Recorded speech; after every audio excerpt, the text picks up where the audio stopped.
Welcome, everyone. My name is Brian MacKenzie. I'm the Damage Prevention Manager for Julie in Central Illinois. On the call with me today is Roger Watwood. Roger is the Southern Illinois Damage Prevention Manager.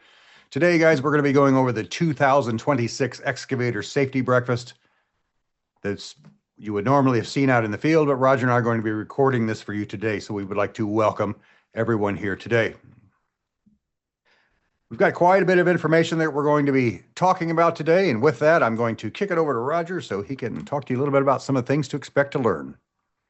Thanks, Brian. Of course, we're going to refresh your memory on who is Julie, what does Julie do. We're going to talk to you about the pause response system, service laterals, the requirement that they are mandatory to be locatable in a public right-of-way or utility service easement, large projects and joint meets, online learning management system courses that we have, also the ability for in-person presentations from the damage prevention managers.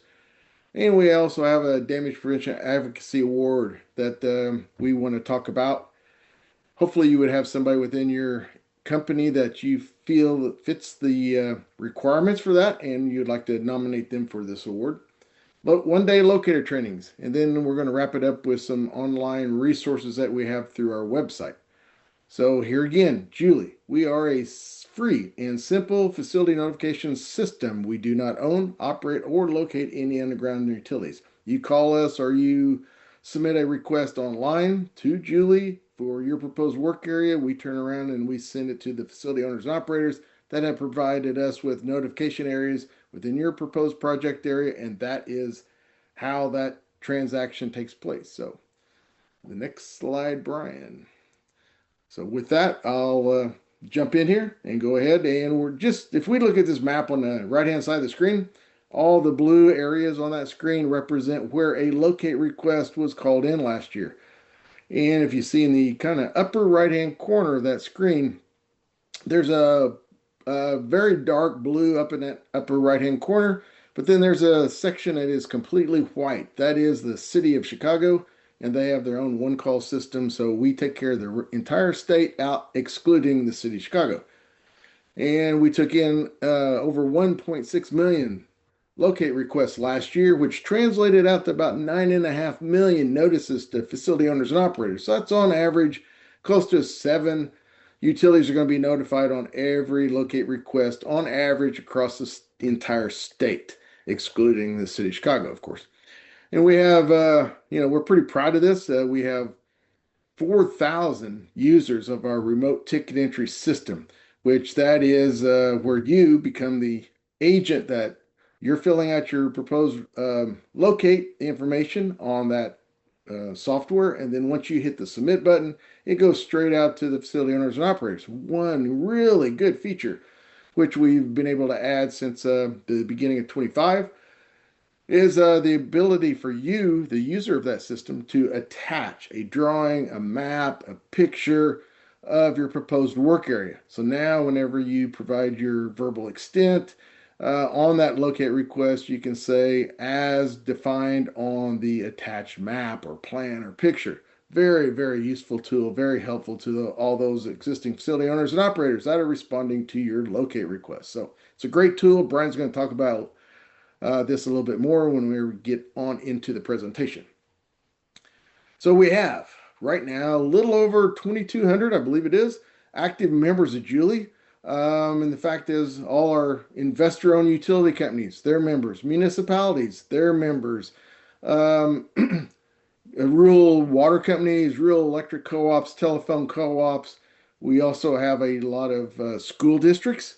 I mean, grade school and high school that are members of Julie because they have a fiber optic network tying all their buildings together. They want to be notified of work near those facilities. Also, we have healthcare facilities that and hospitals that are members of Julie. And I did believe I mentioned schools and universities. They are members of Julie. So we have a lot, and we have several townships and a few counties that are members of Julie because they, once again, have underground utilities. They want to be notified of those excavation in or near those facilities. So with that, we're going to go ahead and talk about We received over 1.3 million new normal notice locates. Okay.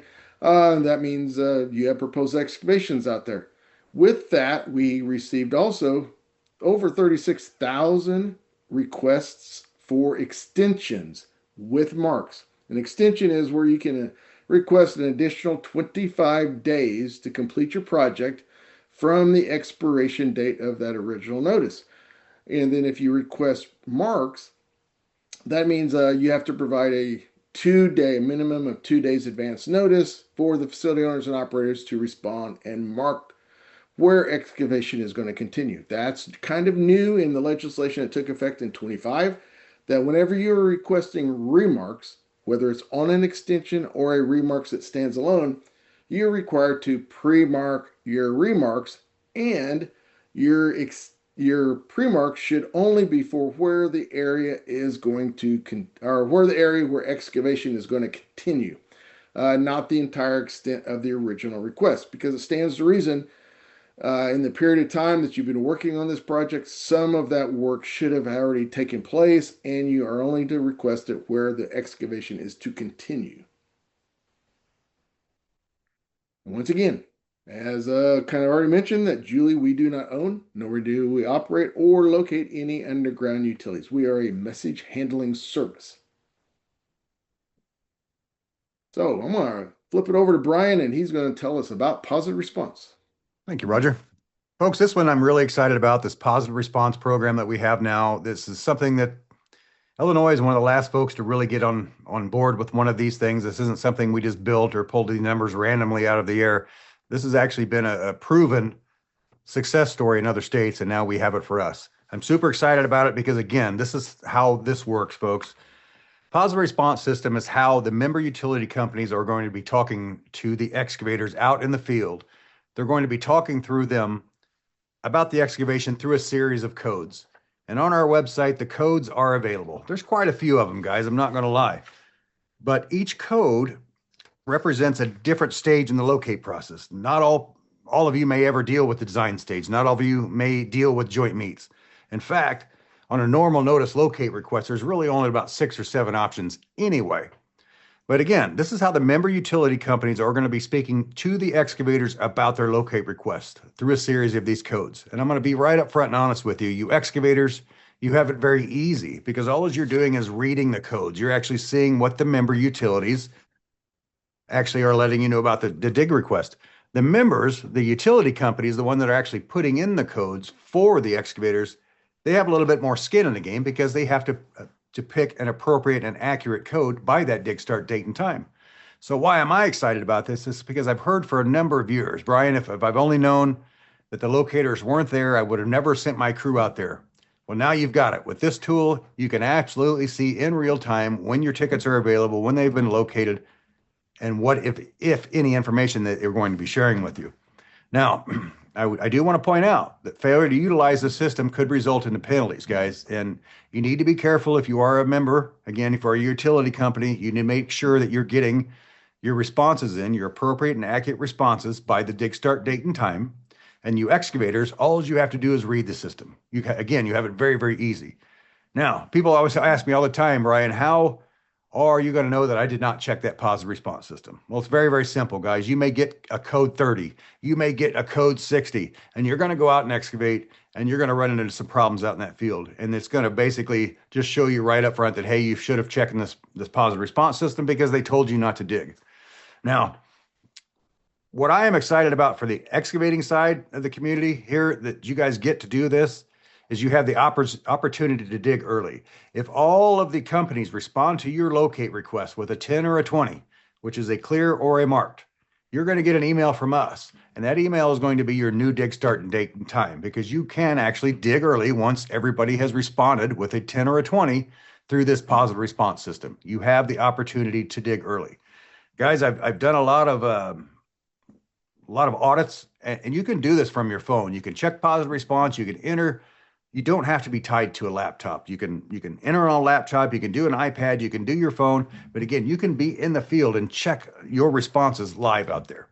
Again, this is going to give you the opportunity to dig early, and if you do not use the system, guys, if you're not using the system, getting the codes in by the dig start date and time, that is going to result in penalties to that's going to result in penalties to our membership. So please make sure you're getting your responses in by the dig start date and time, because it is going to be giving the excavators an opportunity to dig early.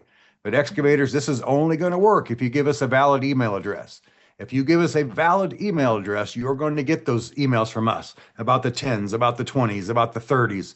You're going to get emails about a code 60, which is a watch and protect. That's a huge one. You're going to want to know about something like that, right? You're going to want to know, I got a code 30 because the gate is locked or the area of excavation is underwater, or what's actually going on there. All codes, guys, on these code 30s, they do require comments. So you're going to actually be able to read again in real time what the excavator or what the members are talking about. Members can actually, now that the excavators can upload maps of their dig start date and time, or of their dig area, now utilities can respond through this positive response system with photographs even. This is a wonderful thing that is coming your way, folks. I'm super, super excited about this. So I'm going to give you a little rundown on here of what it's going to be looking like. Again, this is where you're going to check your ticket responses. Now I'm talking to the excavation community, guys. You're actually going to check your ticket response, and I'm going to show you how to do it right here and right now. Now, all transmitted email tickets that come out from us are going to include this link, which I'm going to show you, all right? Again, you don't have to make it an app, but you can put it a shortcut right on your phone. You can click this ticket response area, and here's what it's going to pull up.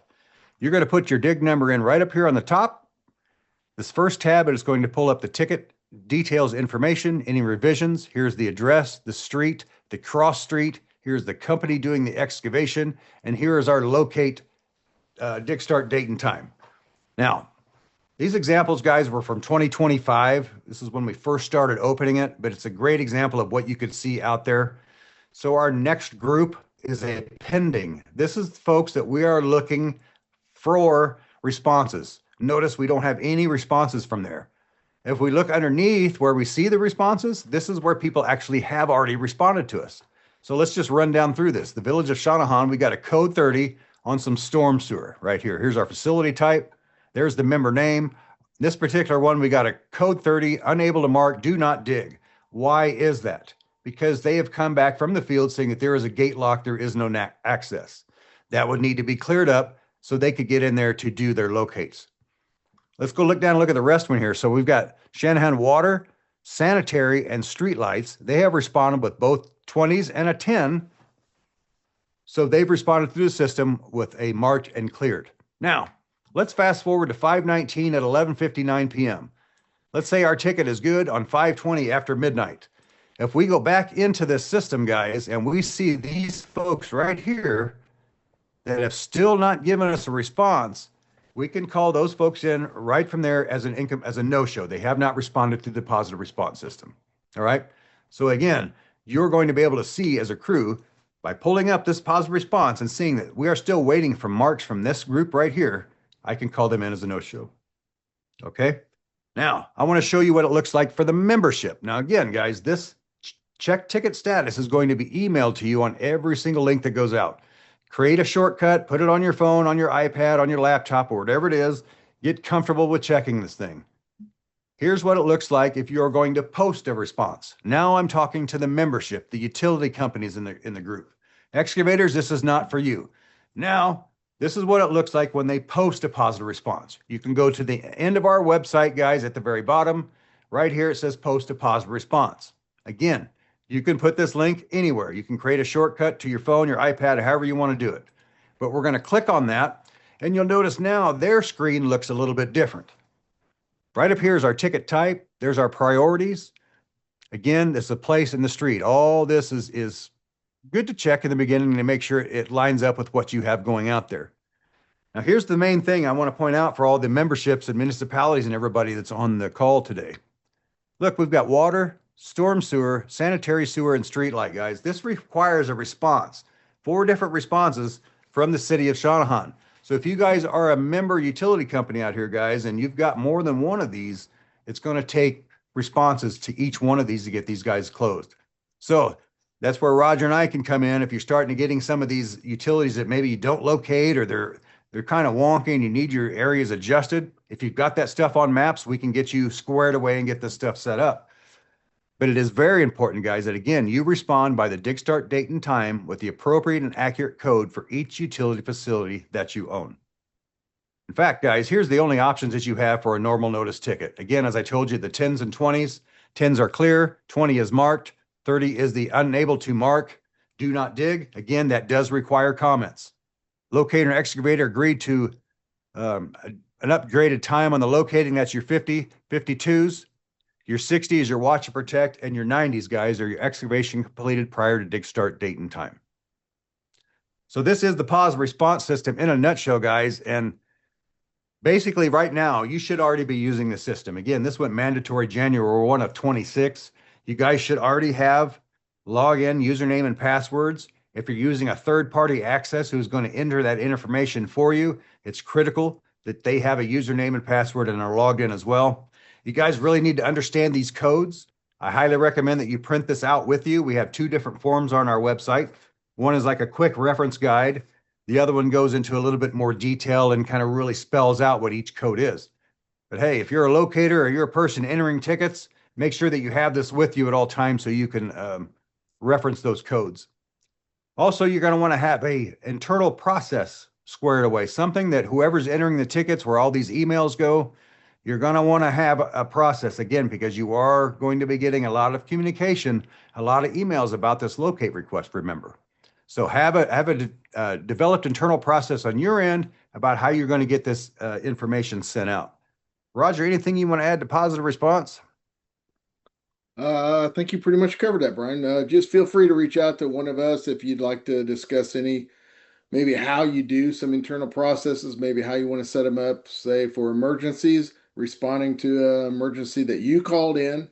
You get there, you still have to locate it and provide a response from to the pause response system. So if you have questions and concerns about that, please reach out. We'll help work you through that. Also, self-locating.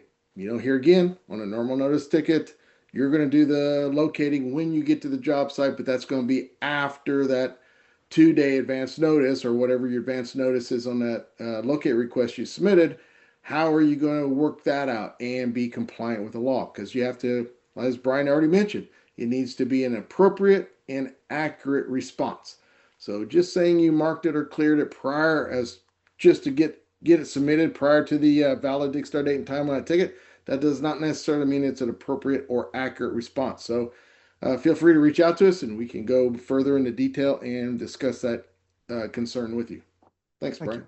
Yeah, thank you. That's something to point out. Just remember, folks, even if you're the one that calling on your water main break, I realize you're the city. I realize you locate the water. You still have to close that ticket through the positive response system, okay? Even though you're actually doing the work yourself. All right, very good. We're going to move on to a service lateral that was updated on January 1 of 26.2. Let me explain this. I always like to start out by, right up front, guys, this is not going to change any member requirements to locate this, all right? We're talking about service laterals. We're talking about any line that goes out in the public right-of-way or utility easements that they may be locatable with their brand new or completely replaced. So again, that's brand new or completely replaced. And basically what we're looking for is any plastic line that goes out in that public right-of-way or utility easement. It needs to be made locatable out there. It needs to have a fighting chance to be marked. What do I mean by that?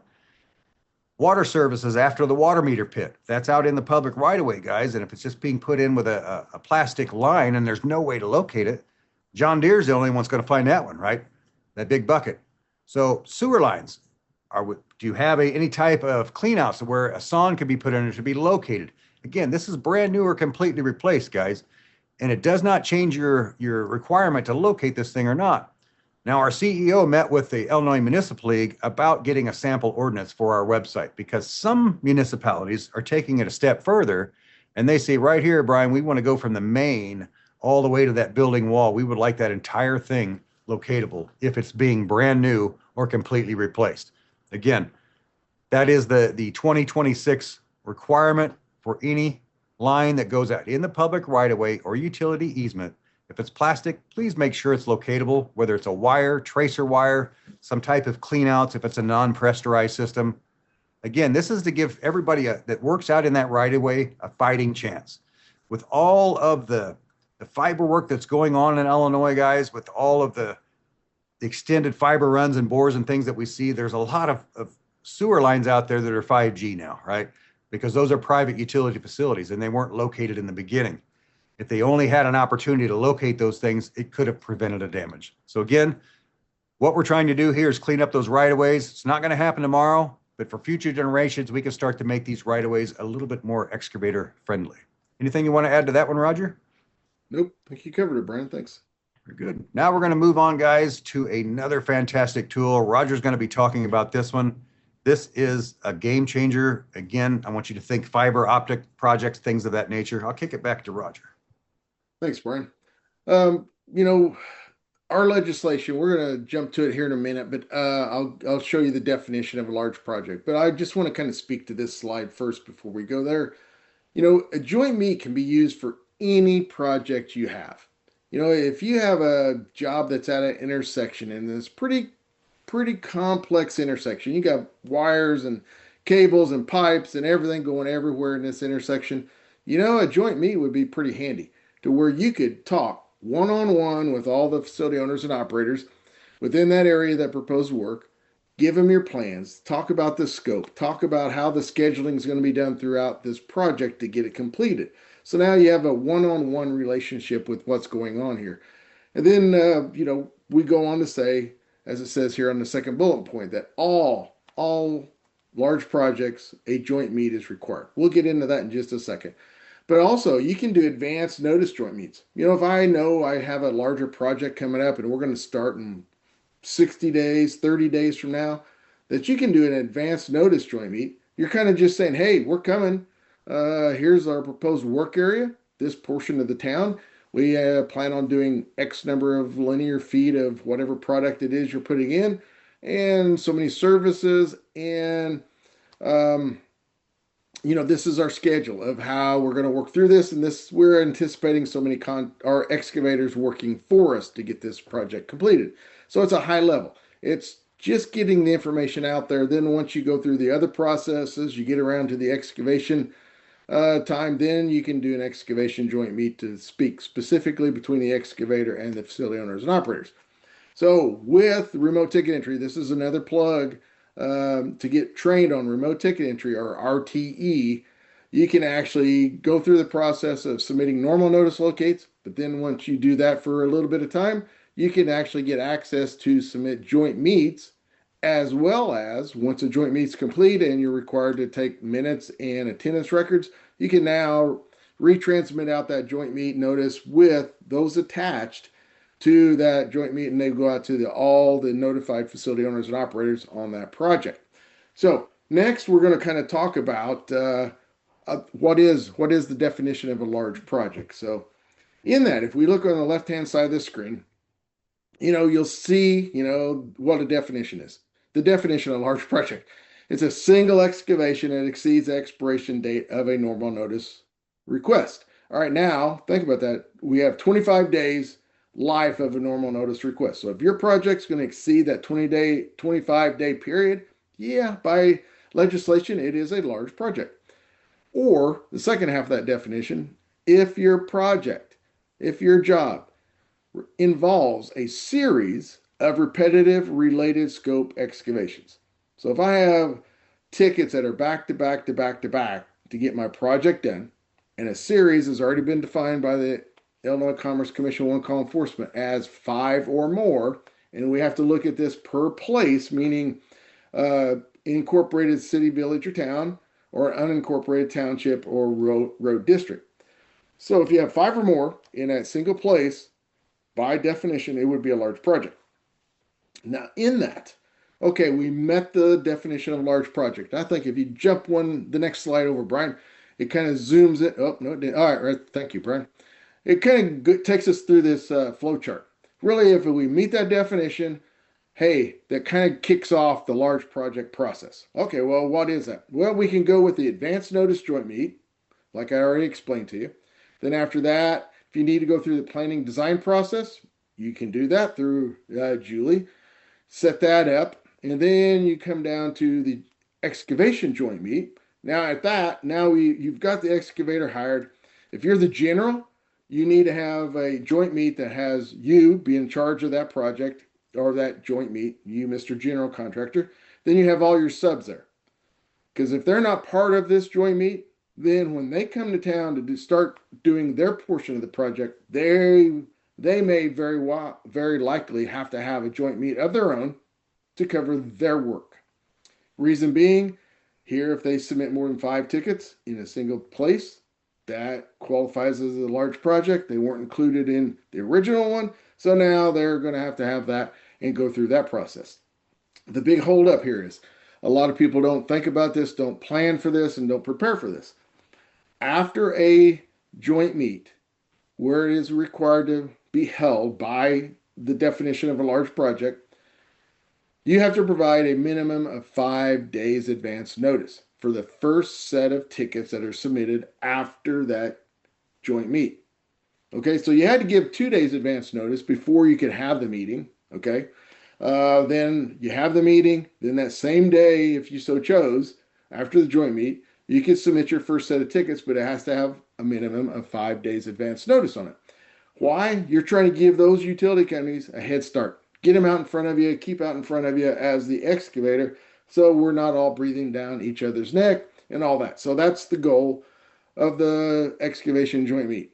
And we always highly recommend, it's not in the legislation, but we recommend that you have progress meetings. Okay, so the progress meetings, that could be a conference call on the phone, 5-minute deal every Monday or every Friday or whatever day you so choose, and whatever time you choose, that needs to be discussed at the joint meet and documented in the minutes of the joint meet. And then that way, you can kind of keep on touch, make sure everything's still congenial, everything's going fine, everything's working out the same way we had originally talked about it. So that is the goal of the progress meetings. And then, submit all your locate requests as required by law. Maximum limit in a municipality is a quarter mile. Maximum limit in a rural township is a mile. Can't go larger than those, but that's it. And you're going to submit those based upon agreements reached at the joint meet. So really with that, I think we only have one more slide on this. Or maybe it's the joint meet sheet. This is a form that we've created at Julie, so providing to you for your use, if you so choose. Don't have to use this form, but what we've tried to do is take the legislation, go through it, and create this form knowing that you as the excavator, should pay attention to and discuss at the joint meet the items listed on the sheet. Now, as you notice, the sheet kind of to the left there, that's where you're discussing the agreed upon footage or the number of services per day or per week or whatever is agreed upon.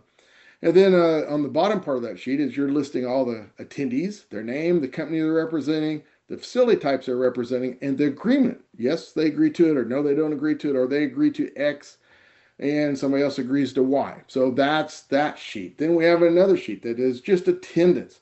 All these people attended this project, and you would give the information on the company name, and their contact information. And then also any other minutes that you want to include as part of this, plans, pictures, maps, whatever as you want to include as part of this would encompass all the information that would be retransmitted out and attached to that joint meet notification and submitted after the joint meet's complete to all the facility owners and operators. So that kind of ties it all together. This is your document that you're going to use throughout the remainder or through the rest of this project you're working on. So please be specific, be thorough, and if you would like to discuss this further, feel free to reach out to one of the 4 damage prevention managers. We'd be glad to go through this in detail with you, line by line, if you so chose, to get you comfortable with the joint meet notification process. Okay. It's absolutely crucial, folks. If your tickets fit the definition, as Roger said, it's another great tool for you in your arsenal. Hey, we also have available our online learning management system courses. Okay, we've spent a lot of time developing these courses and we made them available to you. The trainings at your pace. If you want to do them all as you sit down, you got time, go for it. Or you can stop them, start them, and pick them up as you need. Who are they designed for? Hey, our excavation community, our utility professionals, our damage prevention entities, our Julie coordinators. We have a course for them. We have a course for our locators. All this information is there and available for your use. They do come with which might be of interest to you.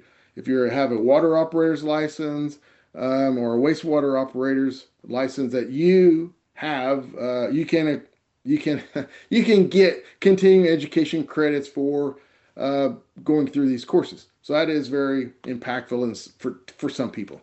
What are we going to try to get out of this course?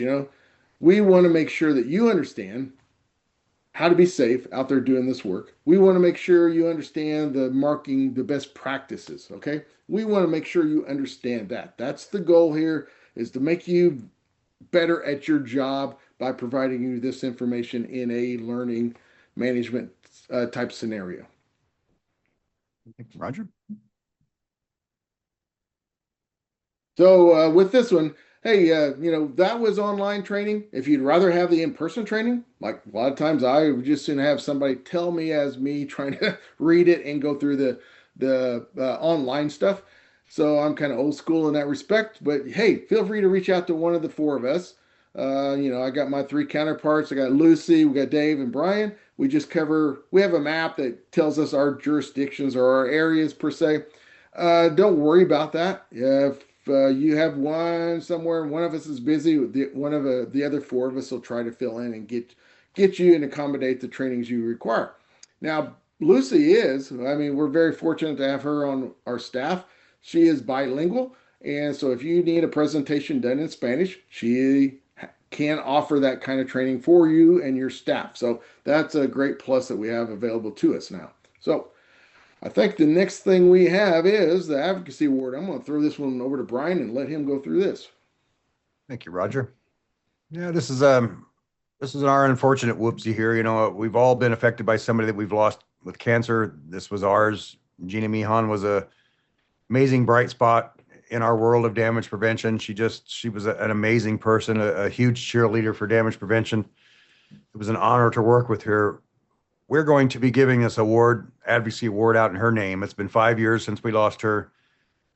It would mean the world for myself and Roger to give this award to somebody that you just know eats, drinks, and sleeps damage prevention, guys. If you've got anybody that you work with, it is a great cheerleader for safety and Advocacy Award. Please, it would mean the world for us to give this out. So please go to our website, illinois1call.com, Advocacy Award, and nominate those people today. It is a very special award for us to give out. Now, we do have another type of training that's out there, and this one's a good one. These fill up very, very fast, guys. These are the one-day locator trainings. I realize most of you on the call have probably dreamed of being a utility locator, or maybe you've been voluntold that you are now the locator because somebody has retired. Basically, what these are, folks, is we tag team with Staking University to bring you a locator training. We like to train you on your equipment. Be amazed at the number of times that we find broken equipment. People just don't know how to use it. Again, maybe somebody has retired and now they're thrown into that. They just don't know all the tips and tricks. Locating is not an easy thing, as contrary to what everybody would have you believe. But again, we like to cut these classes off at 20 people, 25 people, because again, they are very hands-on. They are going to teach you about your equipment. We're going to be teaching you two-man sweeps, how to locate all different types of utilities, depending on what you do. The thing it's going to cost you is $25. We, Julie, will pay the $795 charge that it takes to get through one person.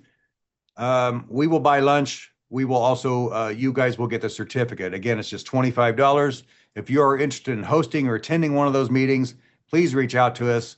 Do not wait too long, folks. Again, these do fill up extremely fast. We will do a set, probably some in the spring and then again, some in the fall. So if you're reading this message by fall or checking this out, you better check with us first, because they may have already been sold out and done. But whatever time, please see us if you're interested in this. Now, Roger and I have been talking about remote ticket entry, guys. That is a pro tool for you. I highly recommend that you're using this system. If you only enter a couple tickets a year, this isn't one for you. But if you're one that do a lot of heavy excavation where you can upload maps, again, that's a great thing to upload the maps, or you want to do joint meat access, this is the tool for you. A little hint here, guys. We are working toward entering design stage locate requests online, so keep a lookout for that too. More information as that comes along. Okay, so with remote ticket entry, again, as Roger and I mentioned, take a look at this little trailer about this tool and see if it's for you.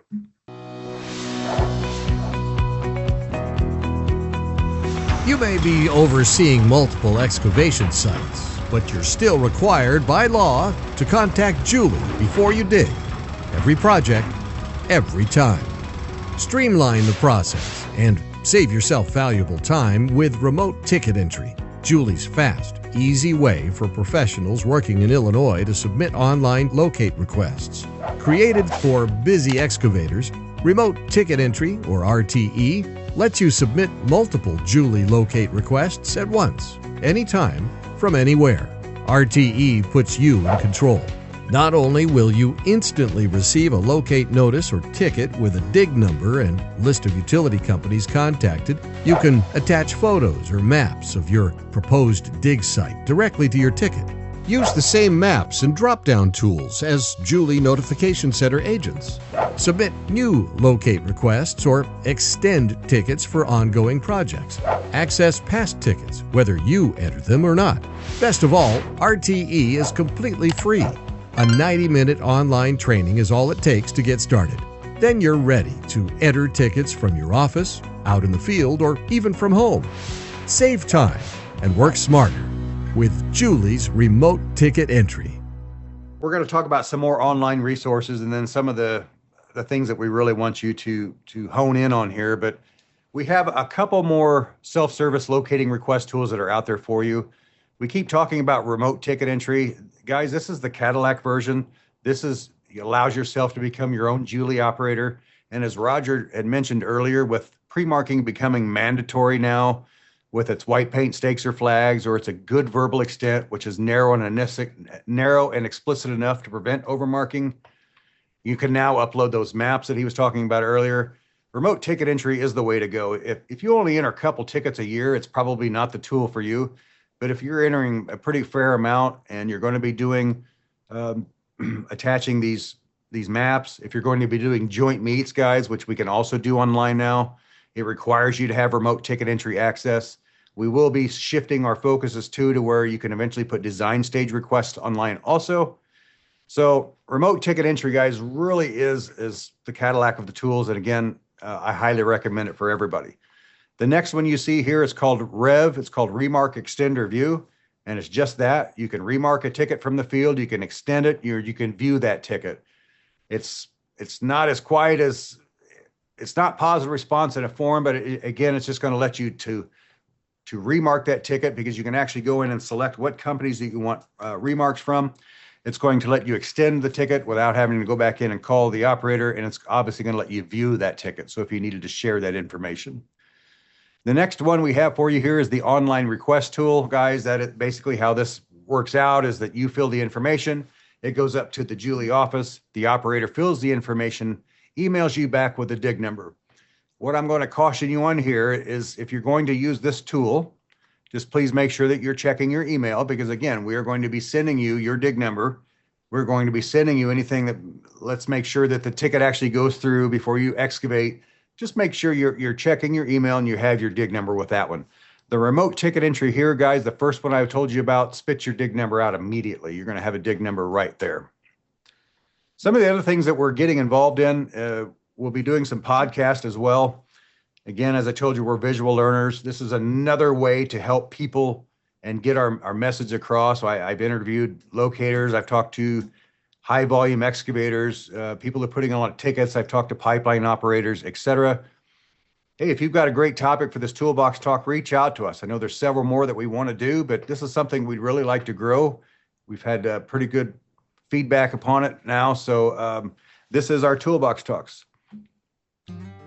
Julie's Toolbox Talks podcast, your go-to resource for safe digging and protecting Illinois' underground infrastructure. Each episode will share practical tips, real stories, and expert insights to help you dig smart, stay safe, and keep your projects on solid ground. In today's episode, we're talking about empowering professionals. We're taking you behind the scenes to explore the world of locators. We'll hear real experiences from those using the Julie system every day, and we'll talk about how to keep your crews up to date on Julie updates and law changes. There's all kind of pro tips that we're giving out, and you're giving great answers today and really helping me. The mission at Julie is that we will educate people about safe digging and damage prevention. Thank you for having me. It's been quite an adventure for me. Thank you for having me. I certainly appreciate it. Check out julieessentials.com to watch the Toolbox Talks podcasts. All right, ladies and gentlemen, we're going to focus on these 4 key takeaways here as we start to wrap our time up. And the first one is using this positive response system. Again, I cannot stress this enough. This is a fantastic tool for both sides. By law, again, you excavators, you have to check the positive response system before you excavate. You're going to want to check your emails that you're going to be getting from the Julie system, the OCARS Pro, to be monitoring those responses you're going to get through there. Again, on the excavation side, please, or the member side, please make sure that you're getting your responses in before the dig start date and time. Again, you're giving that excavator the ability to dig early. This is a fantastic tool. Illinois is one of the last ones to see it. I'm glad it's here. We talked about the service lateral requirement, again, being brand new or completely replaced. Anytime a line, doesn't matter if it's sewer, it could be any service lateral that goes out into that public right-of-way or utility easement. It needs to be locatable, again, with a wire, tape, whether you're going to have clean outs on it, whatever it is. We talked about that valuable joint meet process, guys, that if your tickets fall into those definitions of a large project, the joint meet process is required by law, guys. You have to do that process. If you choose not to do that, the law goes on to say that the locators, they cannot be turned in for any violations. And then basically they can locate it as they get to this thing. And meaning you're not going to have it done in the 48 hours, guys, because it is a large project. You should have followed that process. You've also heard about the numerous training options that we have available, whether you're visual learners or whether you like to go in and read a lot about that. However you want to train, we have those options that are there for you. Some, again, with certificates of completion. At this point, that QR code, guys, is going to take you back to the website. Should you have any questions, feel free to reach out to us. We're going to open it up now. We're going to bring Stephen in here, and he's going to see if we have any good questions from the crowd today as we read these and going forward. So what have we got, Stephen? Great presentation, guys. Lots of really good information here. Looking over our Q&A submissions, we do have a couple questions. First question is, what are the pre-marking guidelines? Great question. So I'll take that one, Roger, unless you want it. No, go for it. All right. So the pre-marking, guys, I kind of alluded to that earlier, that the pre-marking has changed in 25. Pre-marking is now mandatory, guys. Several options here. Your first option being the tried and true, where you can go out and use the white paint stakes or flags. You can go out and say, this is my excavation here. Examples, guys, if you are doing a sign or a mailbox and you say, locate this area right here, the default for that is going to be a 5-foot radius around that. So you, the excavator, control how you want to move. The defaults, just so you know, are for radius, it's 5 foot, and for linear jobs, it's 10. 5 foot either side of that mark. So if you fiber operators go down and put a white pre-mark down the side of the road and just say, locate that area, just remember the defaults, 5 foot either side of that mark. Radiuses are 10 foot. Your other option is to give a good verbal extent, and the verbal extent has to be narrow and explicit enough to prevent overmarking. What are we talking about there? Entire property right away to right away, guys. It's not a pre-mark.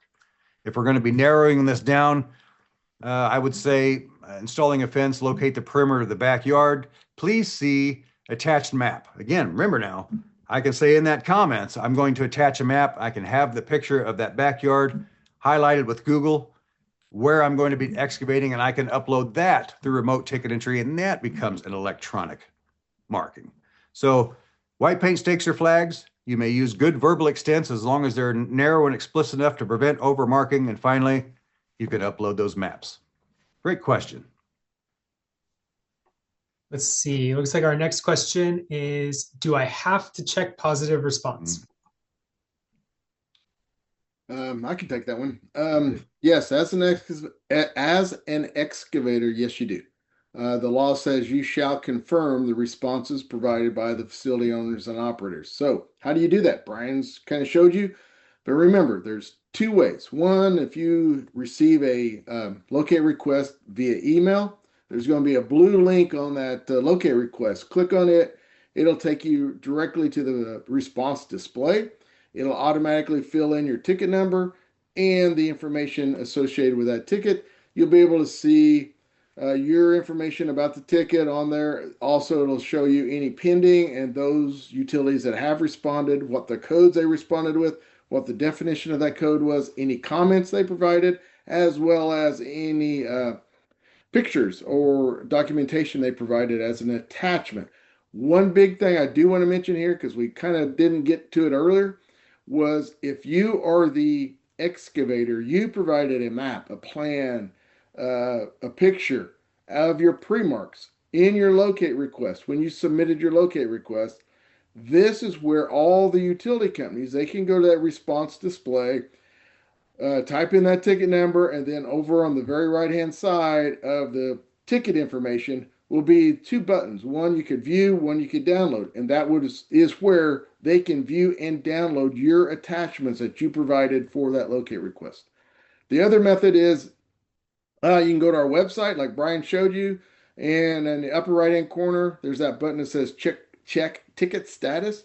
Click on it, open it up, and then you'll have to type in the ticket number you're inquiring about, and then it'll provide you that same information I just spoke to. So yes, you do have to confirm it, and those are the two methods how you can find that information. Very nice. All right, it looks like our final question for this session is the joint meet process mandatory for large projects? That's Roger's baby there, absolutely. All right, I'll take it. Is it mandatory? The law says if your project, if your work that you're going to do meets the definition of a large project, then yes, you are required. It says the excavator shall. So that means you are required to hold a joint meet. Now, and go through that whole process as we talked about earlier. And remember, as Brian kind of added on to that at the end, if the law went on to say that if the facility owners and operators reach out to you, Mr. Excavator, saying, hey, this appears to be a large project by the number of tickets you've already submitted without a joint meet, we're asking you to hold a joint meet. If you refuse, just understand that that the facility owners and operators responding to your number of locate requests where you gave them no guidance, starting here, progress throughout the project like this, or I need so many done a day. Without that information, you provided them the ability to locate them as they can get to them. But if they don't get to them all within the 2-day time period, if you're providing them all with a minimum of 2 days advance notice, because that is a large project, and our law goes on to say that it is unreasonable to request a large amount of locate requests to be performed in advance of a large project. So therefore, that's telling you that's unreasonable, and then therefore they are not going to be bound or not going to be found willfully in violation of the law if they are actually performing some locate activities on those locate requests where you chose not to hold that joint meet. So it behooves you to hold the joint meet, talk it out with all these people, plan the project. It should go smoother than it would go without the joint meet. So it's in both parties' benefit to hold the joint meet and try to get the work done and everybody get on down the road safely. So, all right, we've got one more question. What options do I have as a facility owner operator to provide my response to positive response for design stage? I'll take that one, Brian. That's a good question. And the fact as a planning design request goes out, used to prior to January 1 of 2025, you would have been required, the planner designer, to reach out to the facility owners and operators and request a response from them. And then they had 10 days to respond after you contacted them. Now, with the new legislation that took effect January 1 of 25, is that a notified facility owner and operator within 10 days is required to respond to your request for information. How can they respond? Well, one, they can use the pause response system, and depending upon whether they're going to provide maps, they have a code for that. Whether they're going to request maps from you and provide their information back on that, there's a code. Or if they have to physically go out and mark their facilities at the job site, because they cannot either give you a GIS map or draw their facilities on your mapping system. And then they have the third option of the physically marking their facilities. So those all three have codes that they can provide through the pause response system. And some are attaching with their response their mapping data. Okay, so it becomes a part of the pause response. Others are providing a link that then the planner designer has to go to and download that information. Or some are providing a response, but says in the comment, an email has been sent to you with a link to download the mapping. So there's a multiple magnitude of ways you can do it. One, directly attach your response to the pause response system. Two, there could be attaching a link to the pause response that you have to go in and download. Or three, you can provide an email in the pause response system that the planner designer now reaches out to gather that mapping information that you want to provide. But you need to reply in one of the three ways within the 10 days, or request additional time from the planner designer prior to the expiration of that 10th day. Man, great questions today. Thank you, Roger, for that. Thank you, everyone else, for joining today. Again, that was the 2026 Excavator Safety Presentation. We hope you enjoyed everything. Again, please reach out to us if you have any further questions. Thank you for your time. Thank you.